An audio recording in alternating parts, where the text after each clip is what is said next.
Pindown, a Detroit Pistons podcast. I am your host, Wes Davenport from Motor City Hoops and Detroit Bad Boys. And as always, I am joined by my stellar co-host, DBB's draft expert, Blake Silverman. We are recording here late at night, right after the Pistons 112-118 loss to the New York Knicks in New York City in Madison Square Garden.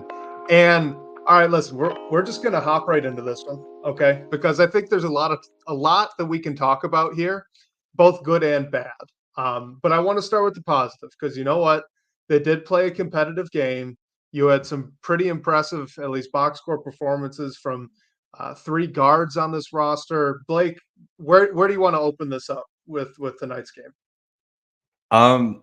Yeah, I mean, overall, it was nice to see decent performance. Like the past 3, 4, 5 games, they sort of just looked hopeless. So it was at least nice to see some heart and a competitive game tonight. What stood out to me the most, I think, and I mean, Cade and Killian Hayes both looked great. And I think what stood out to me initially is that Killian hasn't started the past few games after dealing with that shoulder injury. He came in, it allowed Cade to play off the ball a little bit more, and they look great. Like it opened some easy looks for Cade, allowed him to move off the ball. With Killian, I mean, he was 10 for 13 with 23 points. It's always been a consistency with him. But I think overall that's like the main positive that you can take from this loss. Yeah, I agree. And definitely with how the game started off, you saw a lot more of Cade Cunningham operating off the ball, which honestly I think kind of caught the Knicks off guard. Cade had a really good, really efficient first half of basketball, and a lot of it did come off just some weak side actions to get him some space, and then relying on Killian Hayes' passing acumen to get him the ball. And I think that if they're going to go this route with Killian Hayes next to him, this might be the way to do it. Because earlier in the season, what we had seen a lot of was Killian Hayes trying to drive out of a pick and roll or just out of a straight ISO, and then try to kick out to Cade Cunningham, try to shift the defense that way, get him an advantage. And defenses just weren't respecting it, right? But this way, if you're running actions for Cade on the weak side, you really don't need any gravitational pull from Killian Hayes, right? You can just rely on his vision. And he did. He hit Cade on a couple of really nice ones. There's in the first quarter that really nice skip pass to the opposite corner, and then a little backdoor cut later on that Cade gave. That Cade got the ball from Killian as well there. So that looked really good. And just reading this off, Killian Hayes, this might have been his best game of the season. I mean, 23 points, 3 rebounds, 4 assists, 2 for 3 from 3. And 10 of 13 from the floor. Now he was 1 of 4 from the free throw line, but that's an aberration for him. That's not normal. He's a very good free throw shooter. So yeah, what do you make of Killian Hayes tonight? What I really liked from Killian, in addition to how he helped Cade out of the gate, like I thought he was driving and really like hunting contact. He wasn't like he seemed more sure of himself than he normally is, or just when he goes through those cold spells. So I don't know if Killian's the long-term solution. Like I think I like the idea of having Cade play off the ball, and I mean taking Jaden Ivey out of the starting lineup, like there's a thought like maybe you put Ivy in there and see if they can work together that way. Like I don't know if Ivy is really like a primary ball handler either. So I get the idea of putting Hayes alongside Cade. But mainly in addition to like what he did for Cade, what I really enjoyed from him was just the drives and really like playing his game with confidence. And it was working out for him, like going 10 for 13 from the floor tonight. Yeah, and I will nitpick a little bit because he had 2 really nice, powerful drives to the rim where I thought he played through the contact, finished it. One was actually an and one, which was really, really nice to see out of him. Took me off guard, honestly. I didn't expect that out of him, but he was still pulling up for the floaters, for the elbow pull-ups. This game, they were going in, and when they're going in, they look great. like you mentioned earlier, the problem with him's been consistency, right? So like long run or even just Saturday against the Cavs, if he starts again, I'm not sure you can bank on the mid range dropping at the rate that it did against the Knicks, but I am pretty confident that you can count on his playmaking and passing vision to really help set up Cade Cunningham with some easy buckets, which is something. This is the first game this season that Cade's had a couple of easy baskets, not self-generated. Like he actually got assisted baskets, like that. I cannot think of many other times this has happened so far this season. So I think that that's bankable. Like if they can keep leaning into that, I think good things are going to come from it. And speaking of Cade, he went 31 points, 2 rebounds, 8 assists. He did have 7 turnovers, but 2 steals, 12 of 20 from the floor, 4 of 9 from 3-point range. What did you like from Cade Cunningham against the Knicks, and I guess how much of this is sustainable because he's been playing really well for the past week and a half, 2 weeks.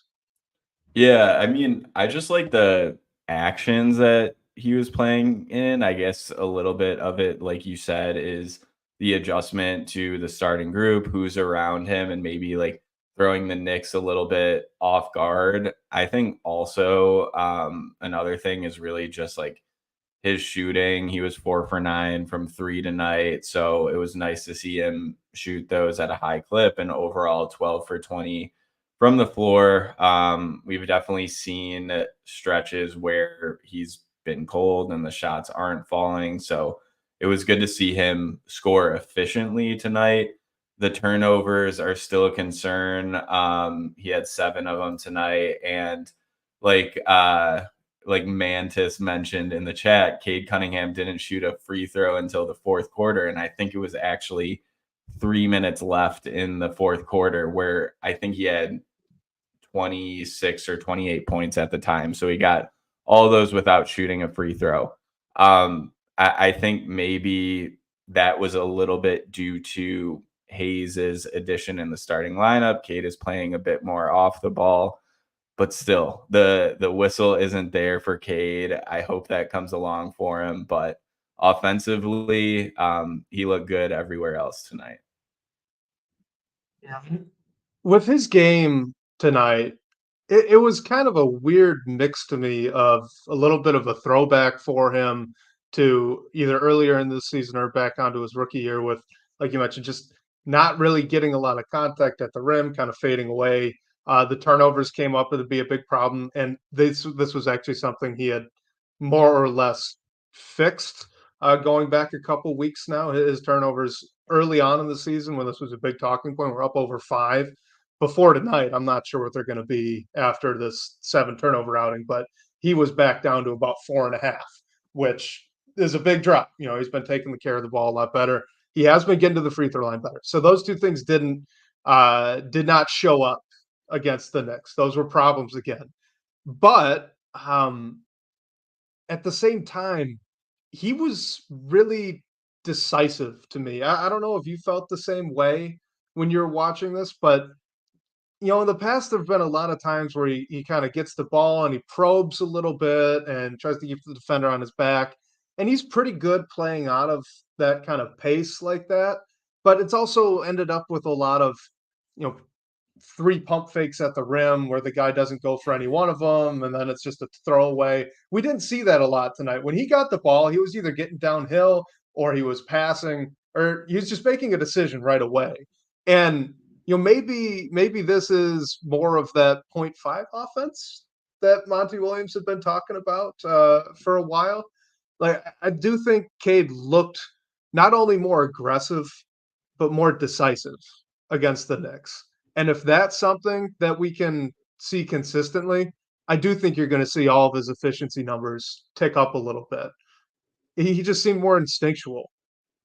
Yeah, there was one play actually where I had that thought, like specifically. I think it was in the late in the first half. Cade took a corner three. It didn't go down. There was a long rebound.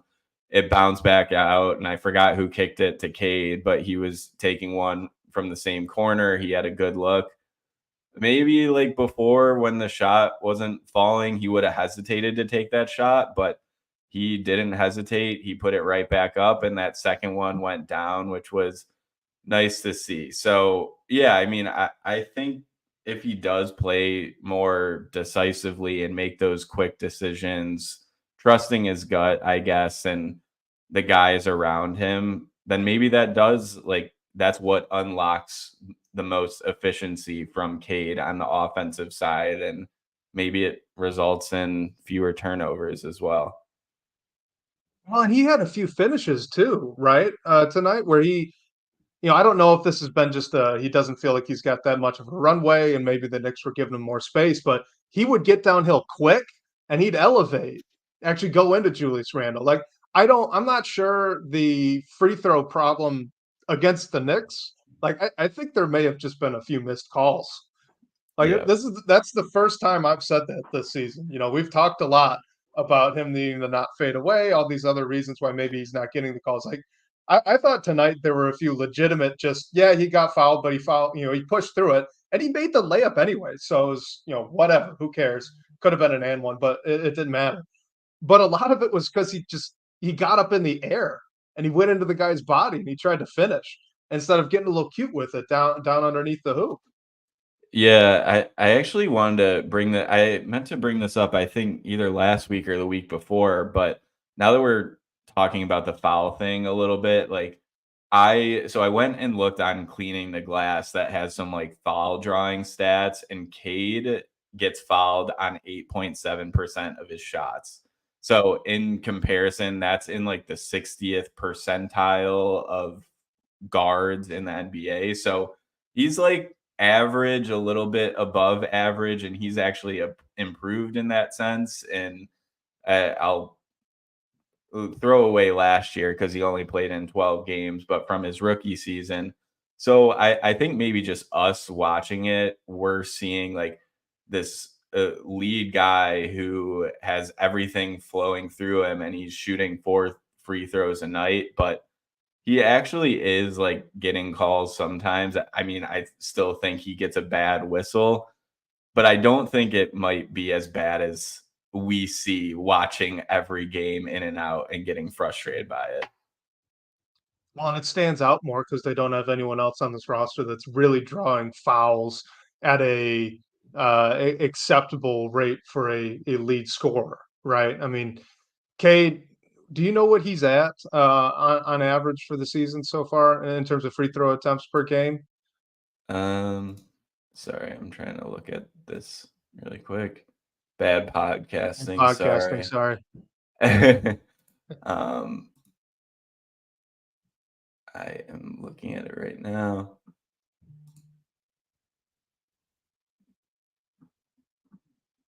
Okay, he is at 4.2 free throw attempts per game this season so far.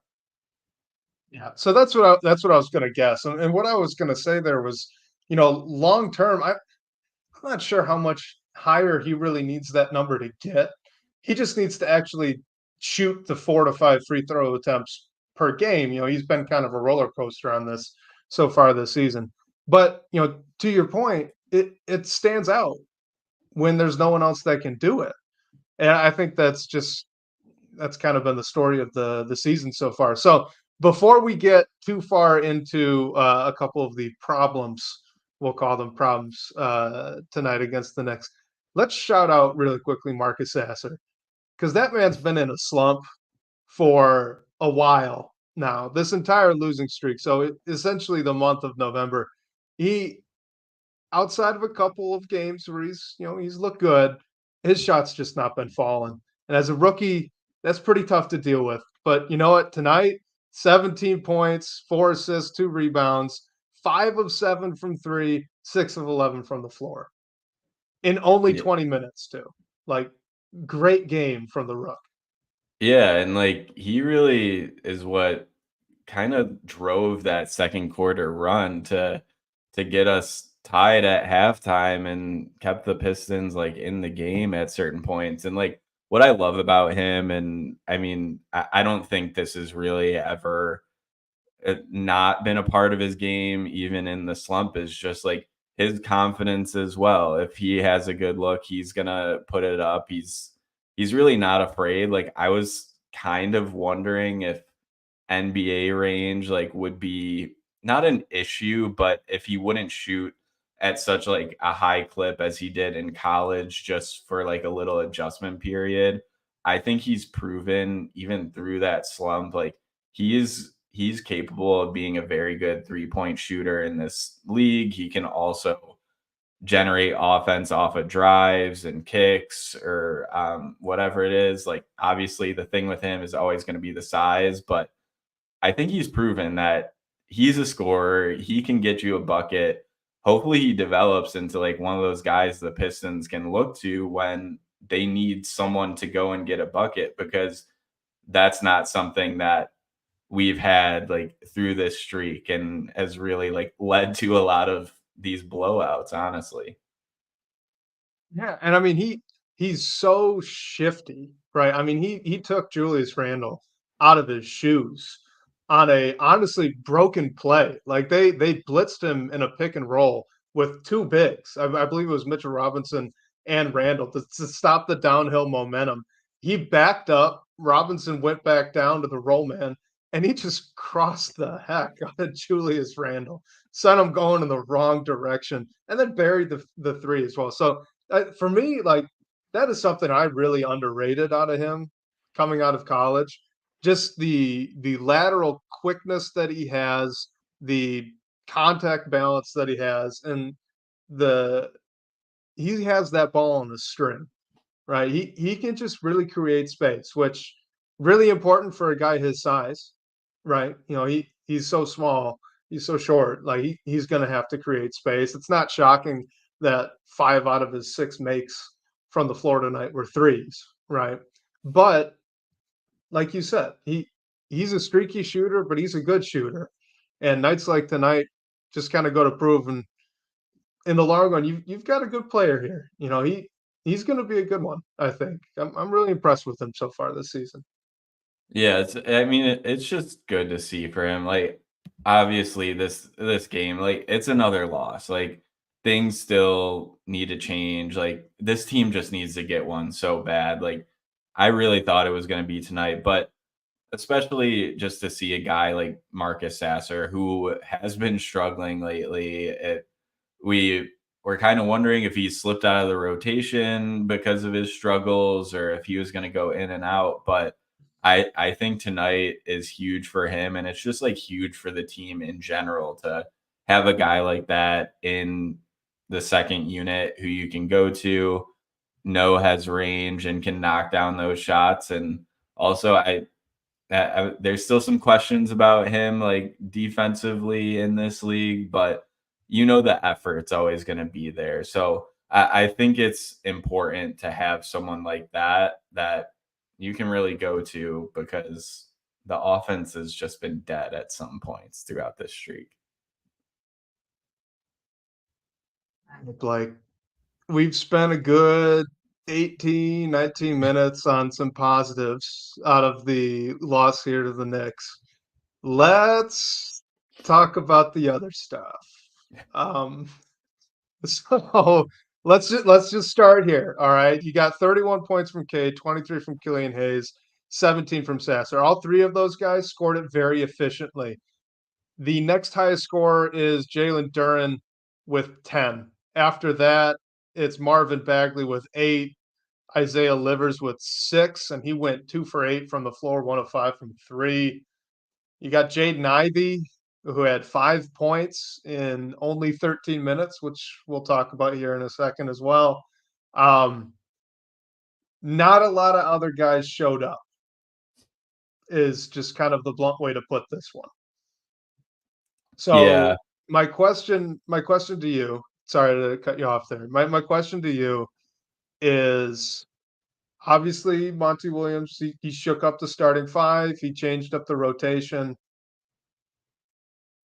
What's the way out here? Because from just looking at this box score, like you've got a young team with a pretty inconsistent supporting cast around one very good player in Cade Cunningham, and everyone's got a turnover problem.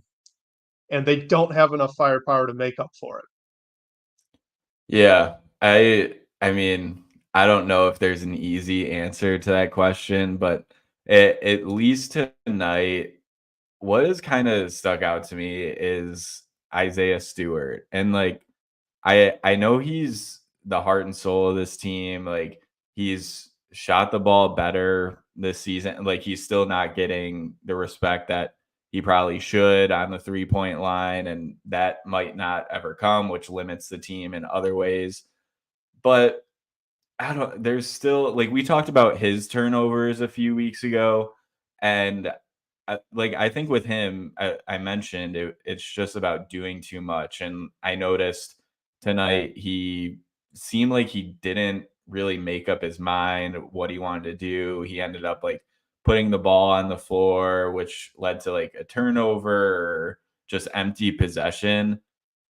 I don't know. Like, I'm really interested to see when Bogdanovich is back potentially Saturday against the Cavaliers. Like, if we're assuming that he is slotted into the starting lineup, like who are we taking out? Is it Livers? Is it Stewart? Is it Hayes?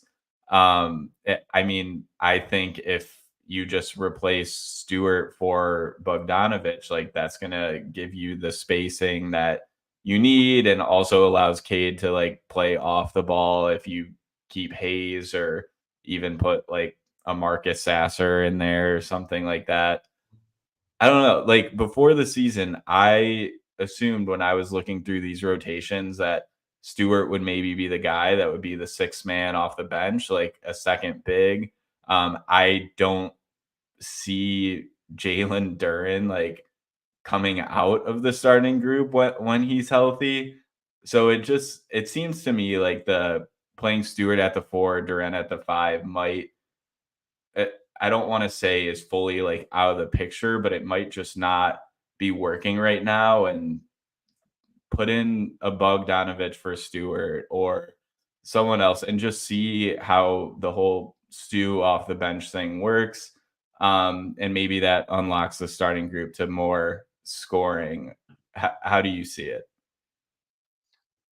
So I think a couple things are true here with Isaiah Stewart. The first one is something you and I have talked about before, right? You know, you coming into the season, Isaiah Stewart is was really the only young player on this roster that you could look at and you could say very confidently, okay, I know what his role is on a winning team. And that role was the third big off the bench, right? Well, on this Pistons team, he's the starting power forward. So he's really overextended there. And I think I think that shows. I think it really shows that he's overextended. So, you know, you look at the stat line he put up tonight, 5 points, 7 rebounds, 2 turnovers, no assists, 1 of 4 from three, 2 of 6 from the floor, 32 minutes. Like that's just not good. You know, you can't say he played great defense on Julius Randle. Julius Randle lit up this game. He played great. You know, it Isaiah Stewart is a very good role player, and he would have a role on 30 teams in this league right now. But he wouldn't be starting for a lot of them. So I do think that he shows these overextended there. And the other part of this is our guy here, YouTube user, says I think Stewart as a primary power forward, I think that's dead. It's over. Like it's not just about the shot. I've tried to stress that before, and I'm probably not done a good enough job about it. But he doesn't just need to shoot 38, 39, 40% from three to be a power forward in the NBA. Like he has to put the ball on the floor. He has to make decisions off the bounce. He has to guard the wing pretty consistently. Like these are all things he doesn't do well. And it's not his fault. Okay. It's not his fault that he can't do that at a starting level in the NBA because you know what? He has never in his life been asked to do that before.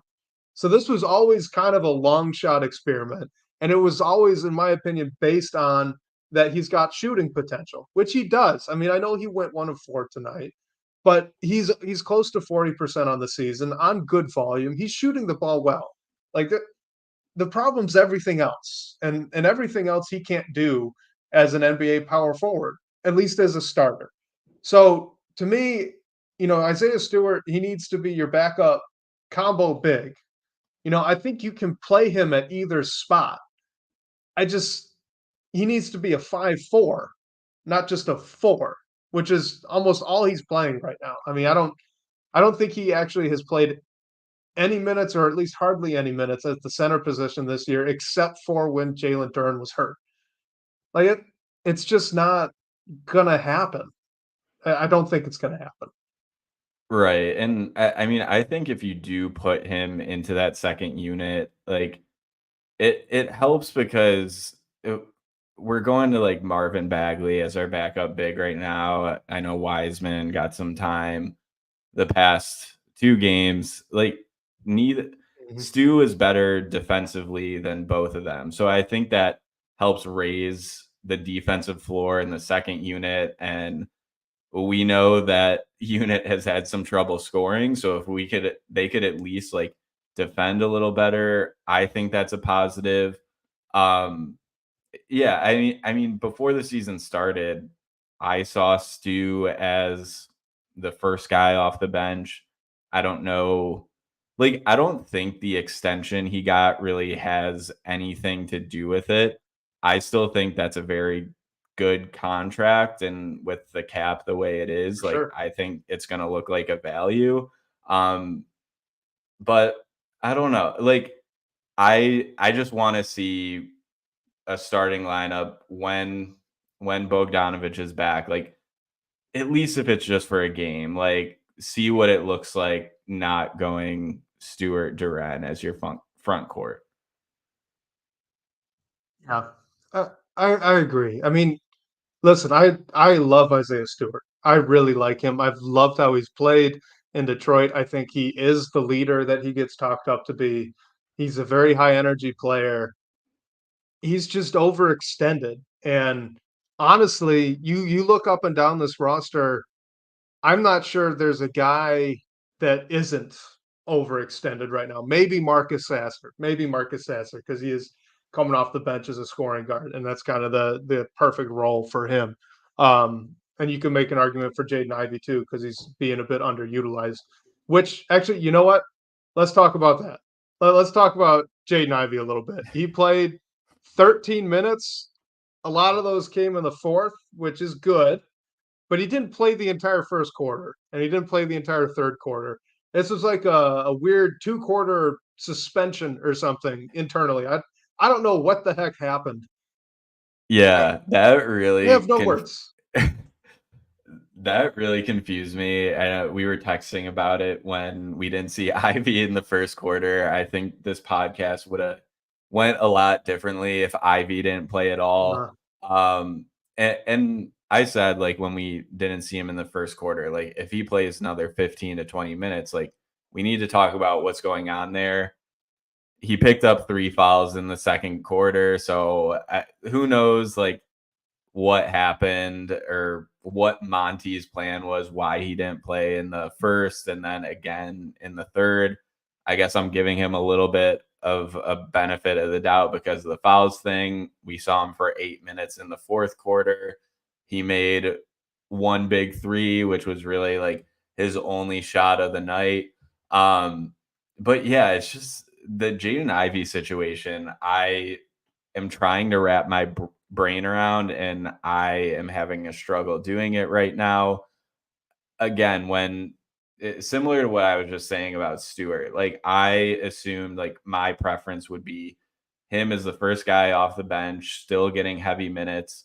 Then when we learned that Jaden Ivey was going to come off the bench to start the season and Stewart was in the starting lineup, I sort of thought the same thing. Jaden Ivey is going to get 20, 25, 30 minutes a game, and he's not really going to be like a true bench player. When he's come off the bench, that hasn't really been the case. Tonight was a little weird because of how Monty handled the rotations and then mhm. Ivy getting into foul trouble. I don't know what to think of it. Yeah, and all right. I hate to do this, but I'm going to do it anyway, because you know what? That Lakers game, the way it looks right now, Jaden Ivey and Asar Thompson got benched. Okay. Like, matter of factly, that is what happened. What is wild to me, I get it a bit with the SAR because Livers has had a couple of decent games in a row and he can shoot. So, okay. A SAR for Livers, fine. I don't love it, but I get it. Here are Killian Hayes' last 5 games from the floor: 3 of 9, 0 for 1, 3 of 6, 0 for 2, 2 of 6. I get that Jaden Ivey and none of those starters looked good against the Los Angeles Lakers. But how do you turn? And again, I get Killian Hayes had a good game tonight. He had a really good game tonight. Probably the best game of the season from Killian Hayes. But just based on the past, because that's what Jaden Ivey and Asar Thompson got benched for. They get benched. And Monty turns to a guy who's had 5 games where he may as well have just been a ghost out there. Like, he was a negative in all 5 of those games, and he gets moved up. Like, I none of this is making sense to me. There's got to be something else going on with Jaden Ivey. I don't get this. Like, help. Yeah, I mean, I don't know. Like, I don't really want to speculate because I don't think anyone knows what is happening. But like, maybe the staff knew that Killian wasn't 100% with his injury. They were holding him out. They were giving him the benefit of the doubt because he was playing a bit hurt. Once he was back to 100%, they put him in. That said, the way Ivy played and just like being a guy who could drive to the Like, hoop. really quick. Sorry to interrupt you. In No. every one of those games, Killian Hayes played more minutes than Jaden Ivey did tonight. Go on. Yeah, it doesn't make sense. Like, I'm trying to make logic out of something that isn't logical. Because yeah, I mean, it's it's it really isn't. I don't want to say it's not fair, I guess, but like it might not be fair. Like, Jaden Ivey finally got a few games in the starting lineup. He looked great, and then he immediately gets slotted out for Killian Hayes and then doesn't play in the first quarter. Like, and not even that he didn't play in the first quarter. Like, the Pistons went 10 deep in the first quarter, and Jaden Ivey was not one of those 10 guys. Marcus Sasser was the first guy off the bench. Marcus Sasser had a good game, but just like, I don't know, it's so strange to me. I don't understand why. I hope we do understand why sometime soon, but it's not making sense. No, it makes absolutely no sense. I mean, Jaden Ivey might be the highest potential 11th man in the NBA right now. He's the former It, 5th overall pick. He had a good rookie year. He played really well in the games that he started outside of the Lakers game, in which everyone played like hot garbage. Like, and then this is what it was. So we got to get into questions, and I'm just gonna call an audible, and we're gonna go with this one first. So this is our guy Bobby Buckets from TVB, and he's asking, let's say it's January 15th. Every player in the NBA is available for trade. What's a fair deal for both sides for Jeremy Grant? He wants Jeremy Grant. But his second part of this is, what's another trade that you think the Pistons could make?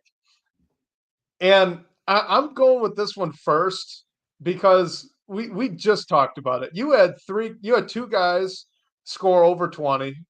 Sasser was at 17. Cade Cunningham got over 30. Only one other guy in double figures. This team does not have the talent to go win games like this. Like, there's a reason they didn't win a game in November. So Bobby Buckets wants to know what we can do about it. uh, okay. So first, for getting Jeremy Grant, like, I don't know if that's something that we want to do. Like, he's obviously a guy who can help fill like what we're looking for.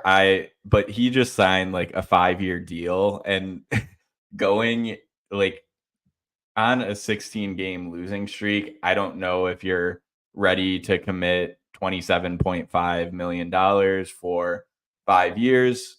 Will he help? Yes. Do serious changes need to be made? Yes. I played around with this to see what a potential trade would look like.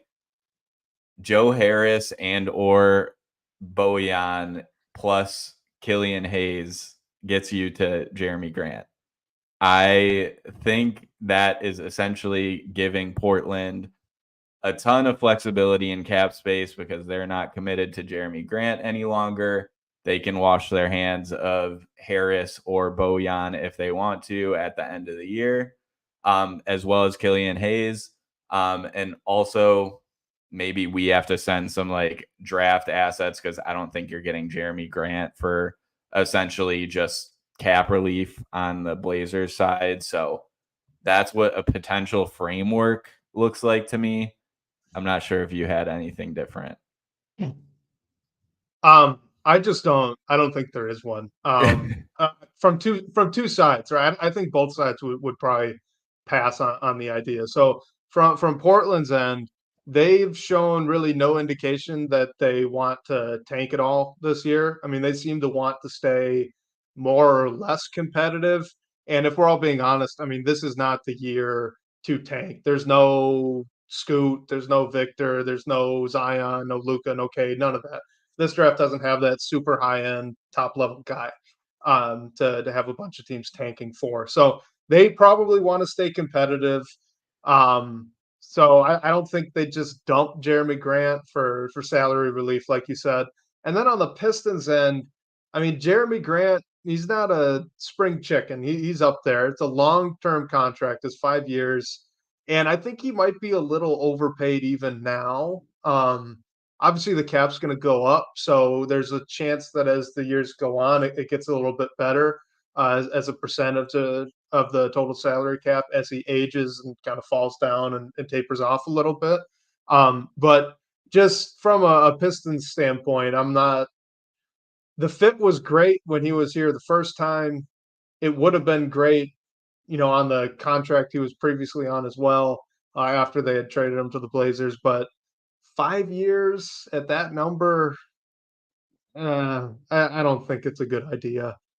As much as I love Jeremy when he was in town, so I think both sides is probably just not a fit. The Pistons would want to take him on a pure like salary dump, and the Blazers won't want to do that.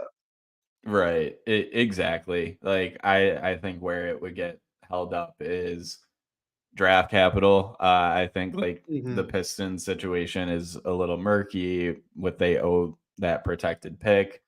And with the way things are going, I don't think they're gonna want to give Yeah. up much to any draft capital, which makes things tough. Right. Agreed.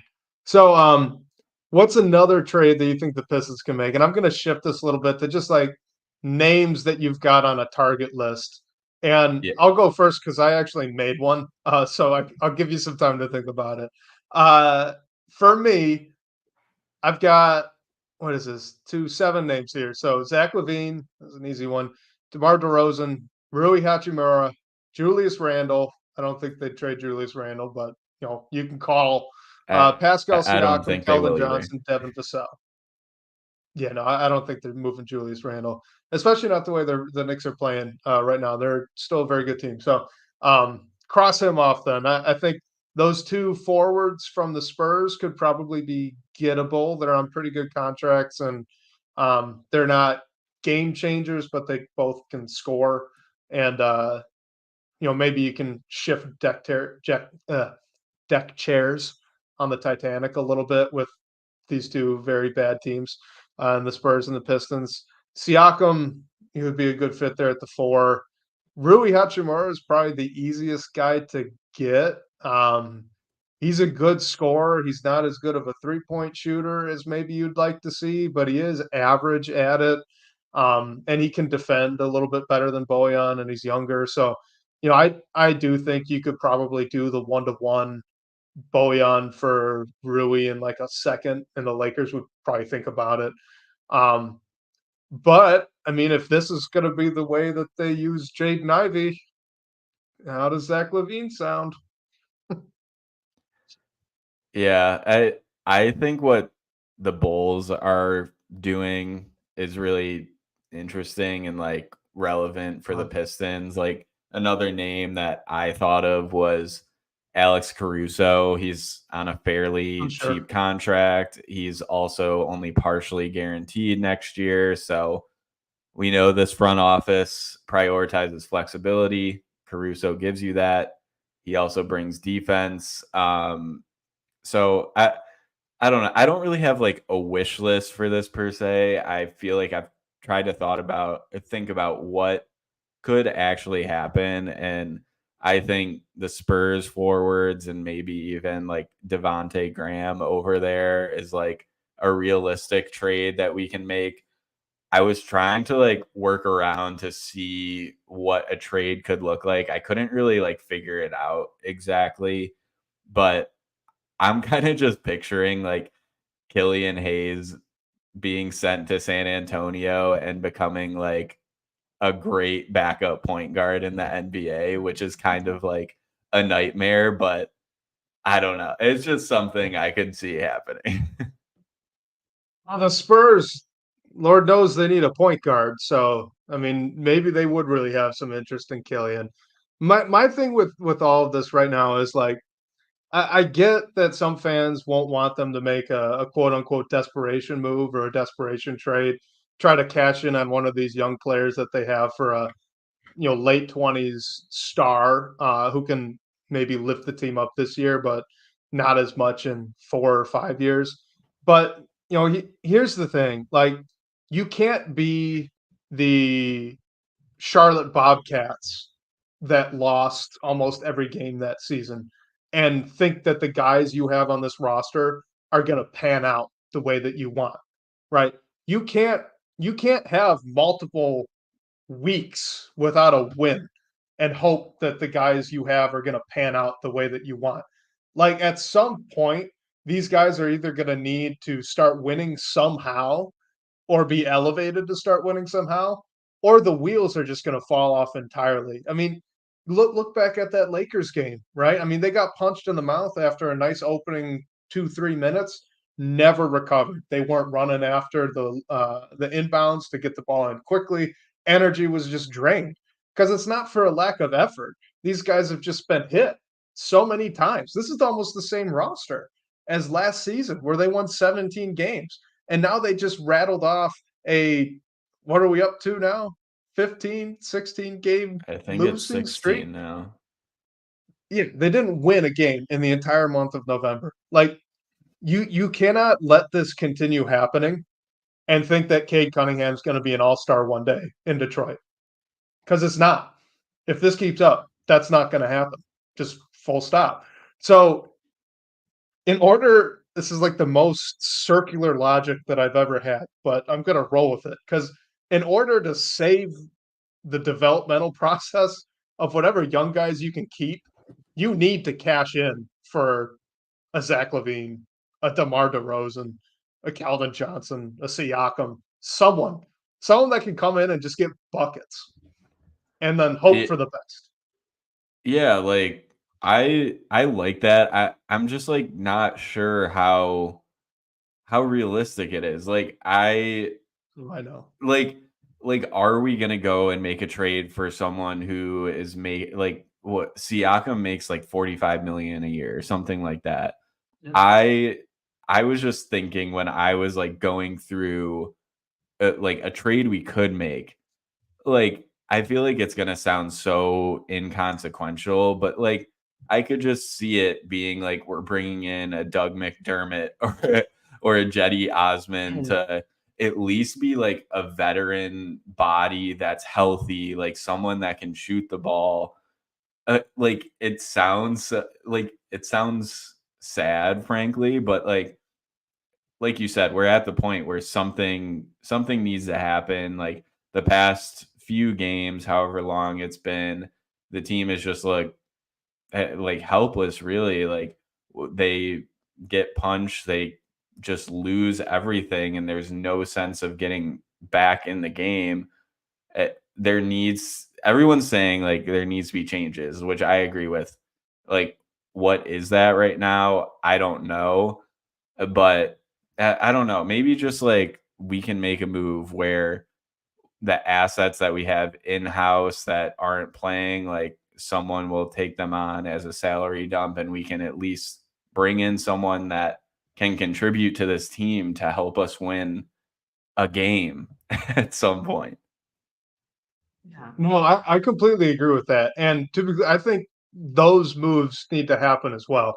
Like this might have to be a year where 2 or 3 trades get made, just to maybe get one really good player and then a couple other guys that can augment the roster, and just kind of fill things out, so the rotation wise, right?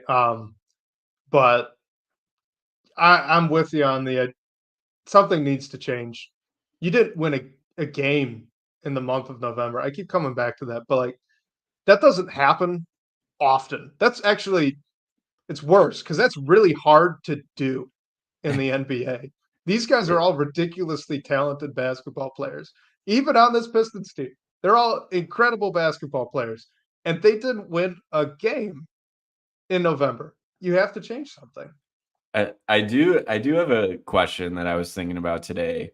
If this same scenario, this losing streak, happened last year, like all of the situations are the same. Like, yeah, we don't have like Asar and Marcus Sasser, but if we're going through like a winless November last year with like the whole, oh, like the Wemby is the big prize at the end of the tunnel, like, do you think the energy around like the team and the fan base is a lot more high hopes than it is right now? I think a little bit, for 2 reasons.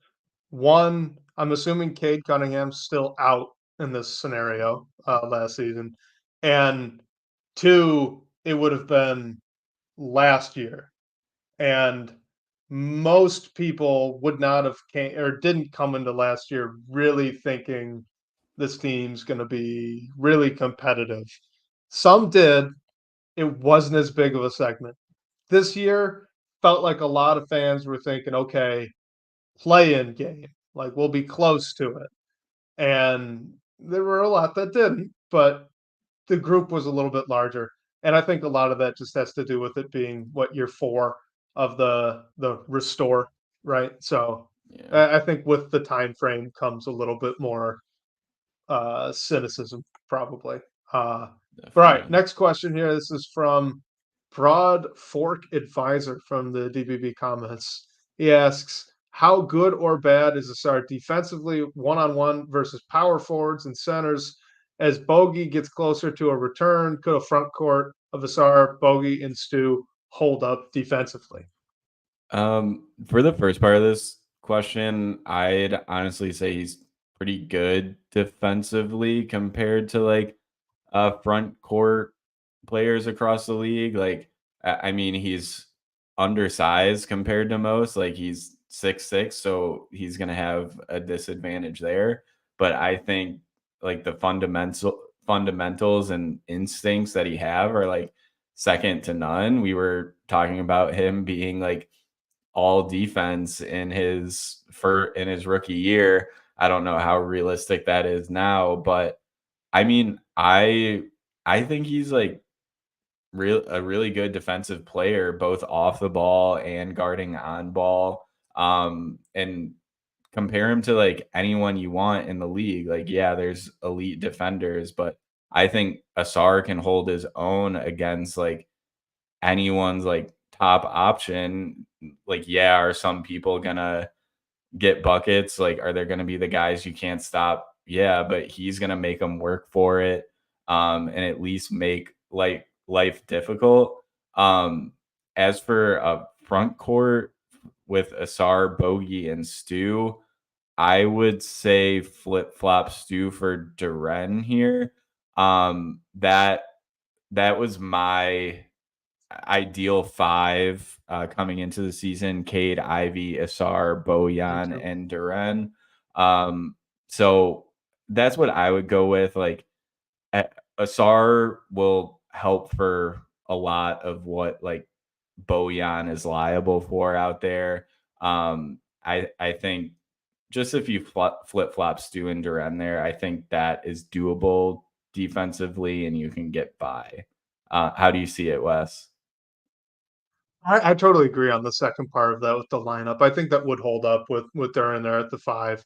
I do have some stats for us here on the forwards and the center matchups. This was from NBA.com, and you couldn't split out, threes and fours. It was just forwards, guards, and centers. But that being said, field goal percentage against forwards for Asar Thompson. This was 28% of his minutes. He's allowing 45%. Pretty good. Against centers, it's 50%, but it's only 6% of his minutes. So very small sample size and honestly not bad for how short he is. That 45% field goal against number is almost identical to what he's allowing against guards, which is where he's getting the most of his minutes. So, I know I couldn't have split out the threes and the fours there on that stat website, but it seems like he's more or less the same guy when he's guarding guards and when he's guarding forwards.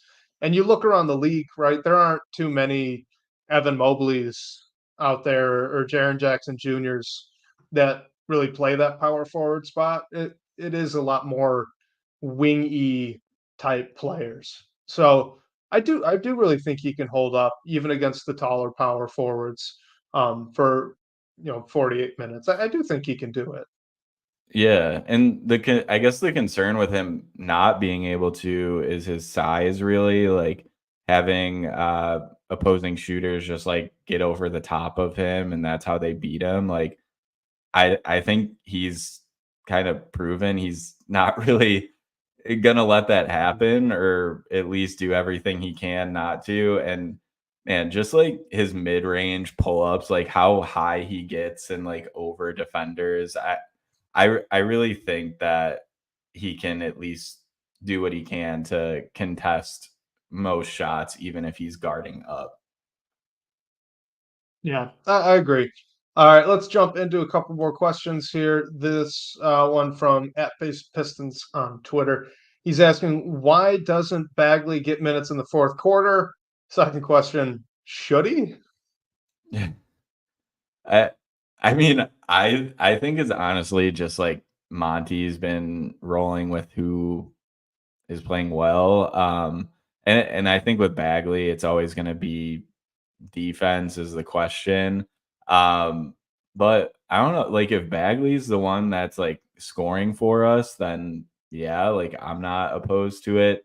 I think you just have to think of how it limits you defensively, or just like the liabilities it opens up. Like, are we playing him next to a Stewart or a Jalen Duren?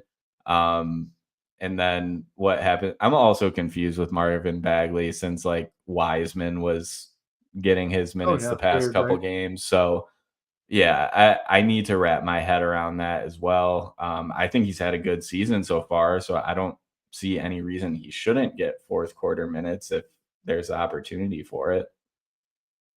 I mean, yeah, he's definitely played really well this year. I've been very pleasantly surprised with how Bagley's shown up this season when he's been healthy. I think with the fourth quarter minutes, I would be open to it. So should he? I think that's a maybe. I'm with you on that one.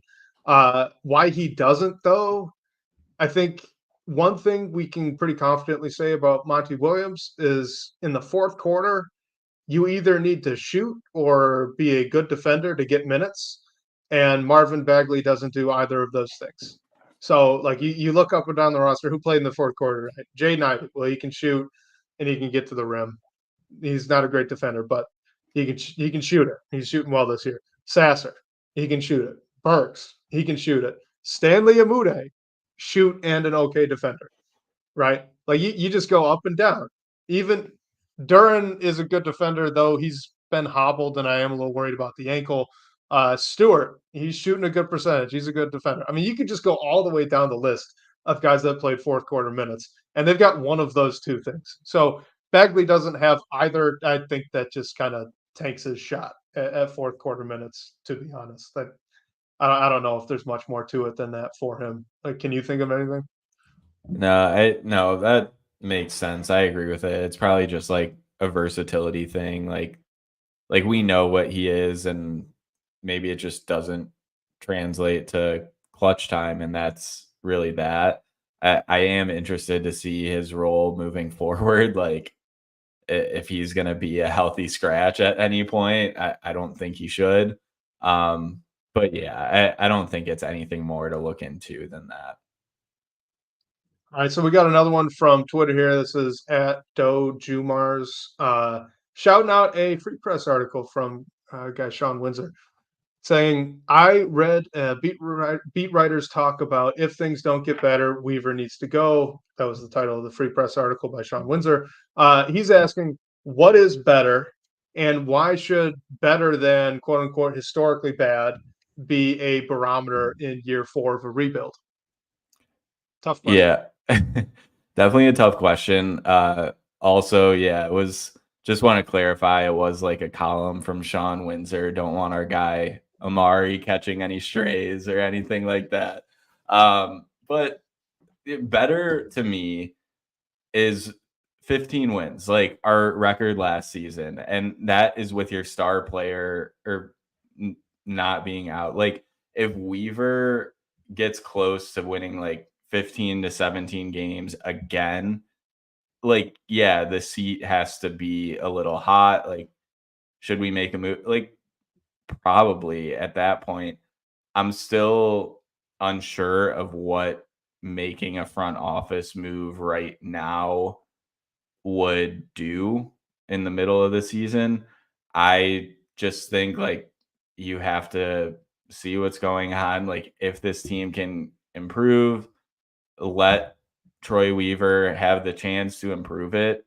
If he doesn't do it, then maybe that's proving that he can't put this roster together. Like we've already seen that the personnel that's put together doesn't really work together. We don't have everything we need to even win a basketball game. So I think if you're not seeing improvement after last year, especially after your franchise guy plays in only 12 games last season, you have the worst record of the league.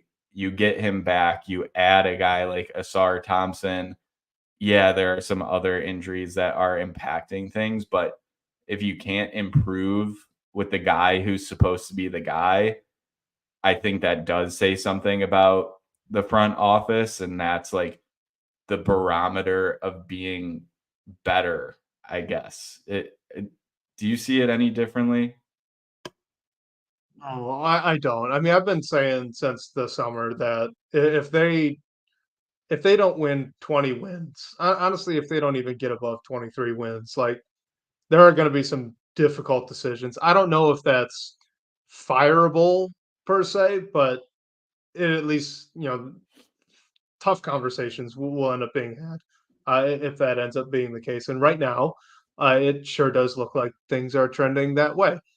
Now, to your point about a front office move in the middle of the season, I'm with you, man. Like, you can't just do that. If you relieve anybody from their post right now, you're basically just signing this team up to ride a train into hell with no exits, right? Like there are jumping off points here. Weaver can make a few moves.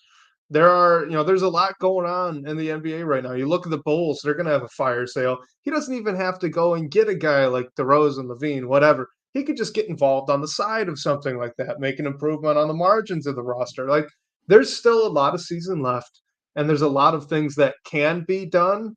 And I get that, maybe if you're in the camp that they should fire Troy Weaver, you don't want Weaver to be the guy to make those moves. But if you remove him, then none of the moves are going to get made because you're not going to let an interim make any decisions here. So your only shot right now is to give the guy some time. And if you get into the offseason and you've only won 18 games, then okay, maybe it's O time and some decision has to be made. But at least for now, like I said it earlier, this team, if they want the young guys they have to make it to the other side, they can't be this bad. The only way that they can not be this bad is if their GM starts making some moves. You need a guy there. You need a guy to make the moves. So I'm 100% with you. Now is not the time to make a change. I get it. Fans are emotional, but this is not the time. Yeah, and just to be fair to like the to Sean's article that we're referencing, like his point, if things don't get better, then Weaver needs to go. He was saying like if we really are this bad, like we're on pace for I don't even know if we're on pace to win 10 games in this season at this point. But the point was if that's the case and like that's how you finish the season, like do you want to let Troy Weaver manage another draft? Do you want him to have full management of all the cap space that we have and another off season of setting it up? So just wanted to be clear and be sure we were clarifying that as well. Yeah, absolutely. And it was a great article. You guys go read it. Sean does great work there. So, all right, let's do a couple quick hitters before hanging it up for the evening. This is from our guy HR Moroz on Twitter. Quickly, any interest in Karl Anthony Towns, Blake? Yeah, like I mean, what's it gonna take is always the question for me. I tried to do my homework and see what it would take for this one. I found a little like Bojan, Monty Morris, Killian Hayes package that gets you to the money. You're definitely gonna have to throw in draft assets. But I mean, I think if you can go and get a guy like Karl Anthony Towns, like yeah, it depends what it would take and if we can even do it, which I don't know that we could. But yeah, I'd be interested. How about you? The short answer is yes. And I think just on like a blanket uh thought for all of our listeners that are going to send in some questions on like hypothetical trades, because this applies to Zach Levine, Pascal Siakam. You if you look at these guys and you go, okay, they're definitely all stars and they're borderline all NBA guys. Would you be interested? Yeah, definitely. Definitely would be interested. Do I think it could happen? No. I'm not expecting anything like that. And with Cat in particular, the Wolves are playing pretty good right now, I think. Like I'm not even sure he'd be up for a trade right now. If anything, I wonder if they'd rather get rid of like Gobert or something, right? So yeah, I don't think really Cat is up for the getting at the moment. But if he ever were, like, yes, please make the call. He is a really, really good player. And if the price gets too high, then you back out. But like, yeah, if a dude is definitely an all-star caliber guy, I'm interested. Like, sure, let's think about it. You know what I mean? Yeah, I mean, it has to be so rare. Like they're towards the top of the West. It has to be so rare for a team like that to trade a star player in the middle of a season like that. Like I can understand them wanting to improve their roster, like picking up rotational pieces to help them out. I think that's what the Pistons can give them, but I just don't know if that's going to net you a Karl Anthony Towns at this time. Maybe in the future. Yeah, I agree. And this one's in a similar vein. This is Dave, 10.9 miles north of LCA, from DBB's comment section. He's asking, is it possible to pry Trey Murphy away from New Orleans? And what would it take to get him? I'll just go first because my answer's short. I don't think it is. So go ahead and have fun with your hypothetical. But I don't think it's possible. Yeah, I don't think it is either. I don't think has Trey Murphy played this year. I don't know. He's about He to. had. Yeah, he's just about to make his season debut. Like I cannot see New Orleans giving him up right now. I think if they did, they would have to attach him to some dead money that they want the Pistons to take on. Looking at it, they would attach him to like a Larry Nance and the Pistons could send back like a Marvin Bagley. I don't think that really gets the deal done. I mean, Trey Murphy is another like I'd love to have him in Detroit. Like if we can get him, yeah.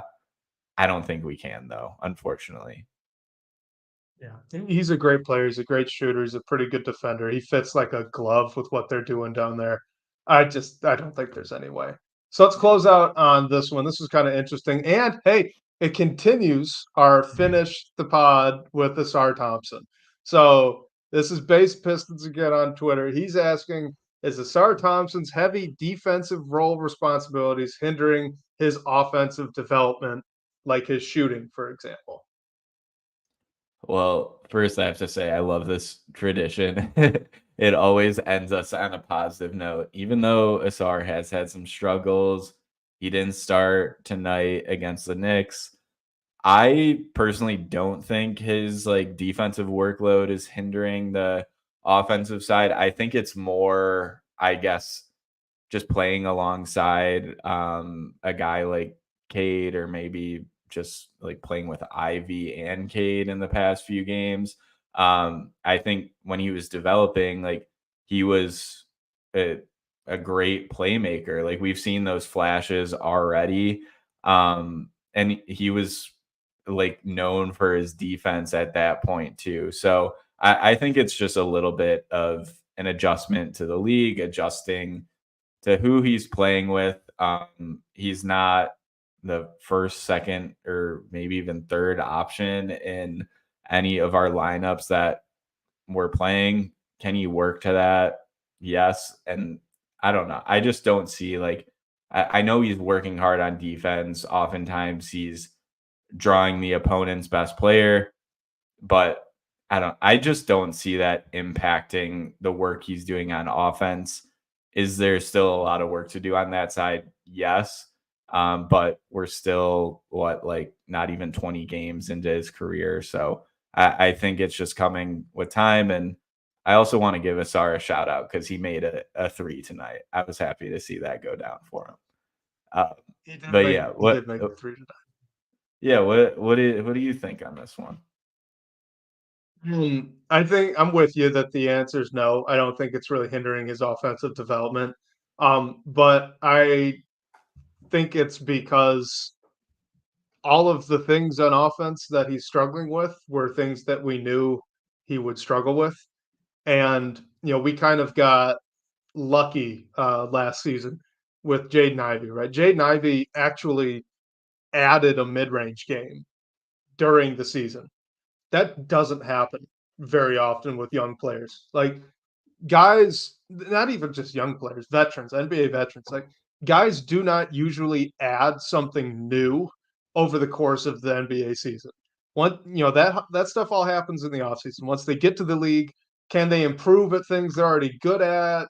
Can like Cade, for example, get more efficient as the year goes on? Yes, absolutely. Stuff like that'll happen. Like, can he get better at the turnovers? Yes, that's stuff that can happen. Can Asar Thompson add a new 3-point shot? Probably not. Can he add a pull-up game in the mid-range? Probably not. Like, is his ball handling gonna get good enough where he can go take ISOs? Probably not. Like, that's all stuff that's gonna happen over the summer. So I think you just look at him, and it's not because he's expending so much energy on defense that all of these problems are popping up on the offensive end. These are just problems that he has as a player. And we knew that coming in, and it doesn't make him any less of a good prospect, right? Or any less of a talent on the court when he's playing. It's just he's a young player. He's got warts. He's going to work on them. I just don't think it would have ever been reasonable to expect him to develop those things during the year anyway. So no, I don't think it's getting in the way. Yeah, definitely. I mean, we knew what he was going to have to work on when we drafted him. I think we're just seeing it now, and it's going to take some time. And I don't know. I know he's had some struggles recently, but still can't say enough good things about the guy. Oh yeah, absolutely. And even tonight he didn't have his best game, but he was still an impactful defender. So we got to keep giving him his flowers for that. because it's hard to do as a rookie, But Yeah. all right, we've gone long enough, Blake. This felt good though. They did play a competitive game. It was a close loss instead of a blowout. Kind of a backbreaker that they didn't get the win, but they did have 20 turnovers. Like, I guess you take the good and the bad. Yeah, it's good to talk about it. I mean, it's been tough. Like shout out to you, shout out to everyone who's watching and just the fan base and everyone for getting through this. I mean, hopefully they're bound to get a win. It almost came tonight. It definitely hurts that it We're not going to wasn't. go 2-80. Yeah, I mean, if they do, I could definitely say that Troy Weaver would probably be fired in that situation, but they're Everyone not. would be fired in They're that situation. they are going to win a basketball game, hopefully at some point soon, so we can talk about what was good, what it means, and how they can build off it. But yeah, we'll be back same time next week. Thank you again for everyone who tuned in. Special thanks to Sean Corp, managing editor of Detroit Bad Boys, for supporting the show. Shout out again to everyone who joined us live, and whether you're listening to us on your commute, we'll catch you next week live with us here on YouTube or wherever you stream your podcasts. We can't wait to talk more Detroit hoops with you all.